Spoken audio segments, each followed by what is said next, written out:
Hello, Pauper fans. You are joining me for round 4 of the Pauper Challenge with Rally Gond, and I am Mathonical.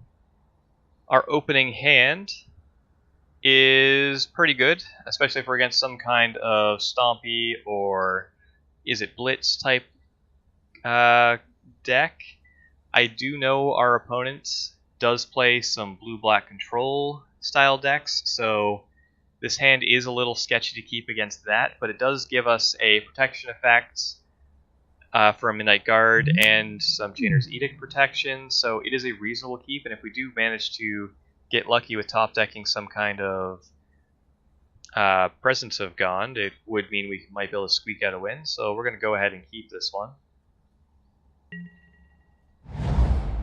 Getting our white source online so we can get the bodyguard. It also doesn't tell our opponents if I'm on Boros Monarch or Rally Gond, but of course playing the Benevolent Bodyguard tells the story very quickly. They smartly go ahead and kill the bodyguard, knowing that that is our protection effect, and since we no longer have it, we're just going to not play our bodyguard or our Midnight Guard just yet. Get some of our life gain online. This next turn, we can get our bodyguard and our Midnight Guard online. It would be really nice for us to draw a Presence of Gond to give us some winning chances. We got the Commune with the Commune, so now we have a Presence of Gond, but unfortunately our opponent knows about it, so there's good chances they're going to be able to play around it. But we're going to do our best to try and find some place where we can squeak it in. In the meantime, we're going to cash in the bird tokens that we milled over with the Commune with the Gods just to try and get in some damage. They do go ahead and get rid of our Benevolent Bodyguard, which means now our Midnight Guard is vulnerable. And in this spot, we know that they picked up an Echoing Decay, so I'm just going to quickly pause here, or I'll go through the combat. I just chip it for 2. I had a bit of a think here after playing the Soul's Attendant.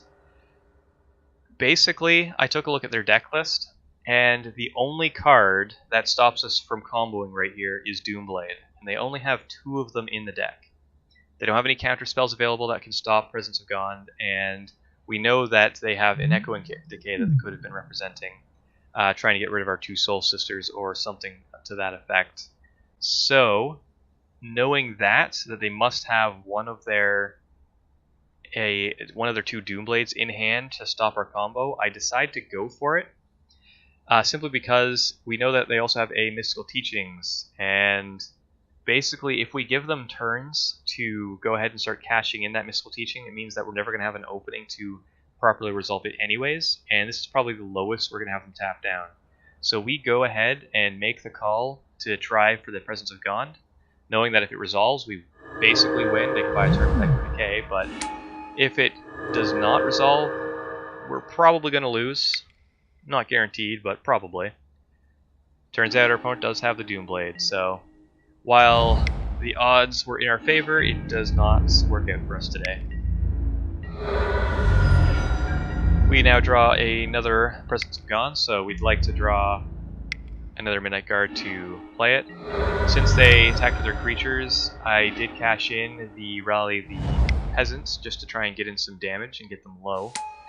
This will try and prevent them from getting in for damage in the future.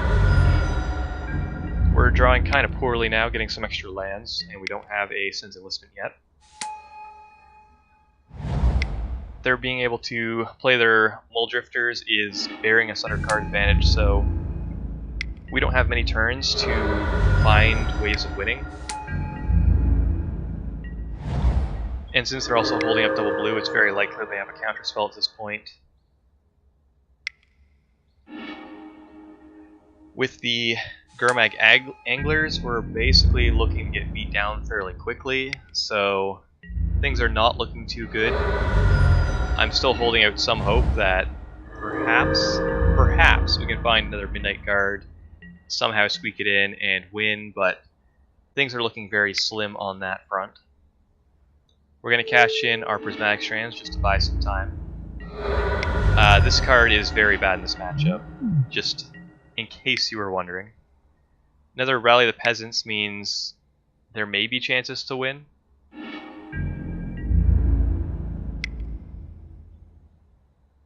But we're basically just hoping that by playing the Presence of God, we're kind of getting a feel for if they had removal spells or if they had counters. They did have a counter and able to stop that.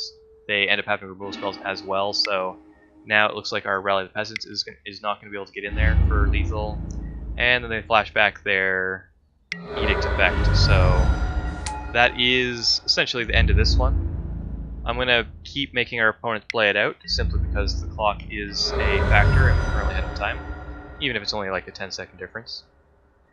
We do lose game 1, so we will jump over to game 2. This is unfortunately the matchup we're always trying to dodge as Rallygon, since our winning chances are not great, but they're not impossible. This is why we've got the 3 Pyroblasts and the Relic of Progenitus, so we will bring those in.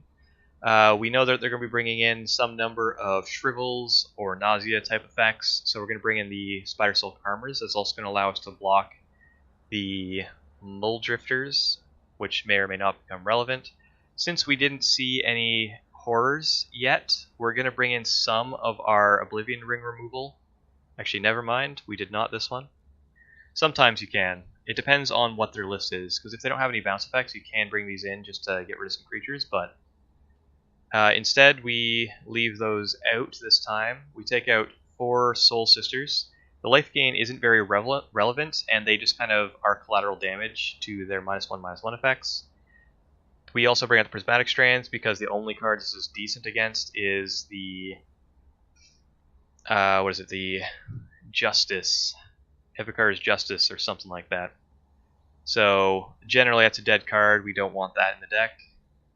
And yeah, so just some other options. If you know that they're not on the Dinrova horror plan, you can bring in some number of removal effects, just get rid of some of their threats. But since we're on the play, it is also reasonable just to leave in the full combo, full protection suite, and just kind of try and get them. So that is the plan we're on today. And our opening hand is... it's very questionable. The Commune with the Gods makes it an extremely tempting hand, simply because we have the Presence of God to have the chance of going infinite. Commune can try and find us the Midnight Guard. We have the Colony Garden to protect ourselves from some kind of Edict effect. So, hesitantly, I go ahead and keep this, since this hand does have winning chances, with the potential of the infinite combo. We also have the ability to thin our deck a little bit with the Ash Barrens, and getting a second Commune, that does give us even better chances to try and find the Midnight Guard, and we find it on the first try. Also get a Battle Screech in the graveyard, that is nice for the long game. We're not going to play the Midnight Guard into double blue and black blue and all that kind of stuff, and we especially want to play around Edict effects by getting the Colony Garden online. We had cast the other Commune with the Gods and found a protection effect, which is what we were looking for. And we're just going to buy a little more time just to try and play around any spells that they have, because we really need this combo to resolve. And if they counter the Midnight Guard, we are in trouble. We now have a lot of protection effects. We're just going to get one of them online and just kind of hope that our opponent taps low at some point so we can play them. They're going to start cashing in their instant speed Forbidden Alchemies, and that's why this is a really rough matchup. Since they binned a counterspell, I know at this point that they have some kind of counterspell effect, otherwise they very likely would have taken that. They very reasonably could have taken a land over it, but they would only do that if their entire hand was gas anyways. They're feeling confident enough to start playing some of their spells. Lucky for us, they did whiff. At least we got that going for us. We still can't play our guards into open mana because we don't want it to get countered. And here I did play a Battle Screech, and I believe I had a land drop and didn't play the Midnight Guard, which was definitely a small punt on my end. I'm not sure what I was playing. Like, I'm sort of playing around Nausea plus some kind of Edict effect, but that's shaky at best.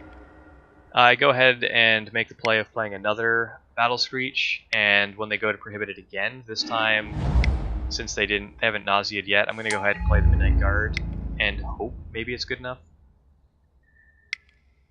They're going to tap and untap, play an Augur. They have a Doomblade. Well, we can play around one Doomblade, we can't play around two of them, and we can't play around a counterspell.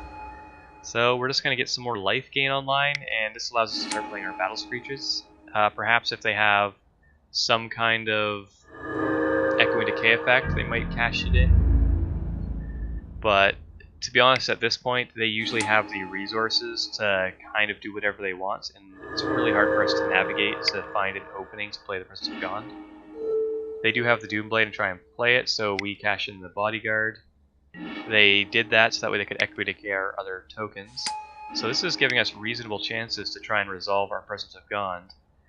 Basically, what we're going to try and do is play the Standard Bearer and then the Presence of God, and no removal spell can stop it, but it's still very likely to have a counter spell, but this is probably our best opening to go for it, since that next turn they can start flashing back with an alchemy. So we go ahead and try and make the play. They do have the counter spell, so unfortunate for us, but we do have the command to try and find a second one. Third one, since one's already gone. They're trying to get in for some damage. We now have two ways of finding them. Didn't find any on the first one, and since we want to play this and play it on the same turn, we just kind of play the Midnight Guard that we knew about. They're going to kill our Standard Bearer, which is reasonable. They're going to play the Bulldrift to start drawing a lot of cards. But since we don't have a protection effect, and they've got 3 mana over 3 counter spells for removal, isn't great. Go ahead and play Commune, and here I had the option of either Spider Silk or Presence of God, and I couldn't really decide which. It might have been more reasonable to leave up both for next turn and hope they tap low, play the Spider Silk first, and see if they counter it. But I decided to not give them additional turns to try and find things, and I just played it and then did end up getting countered. They did have the Shrivel, which gets rid of a lot of our little guys, but we now have to get a Spider Silk into a Standard Bearer online. So now we're able to block most things, but we're going to start losing creatures to the Angler, unfortunately, since we are quite low.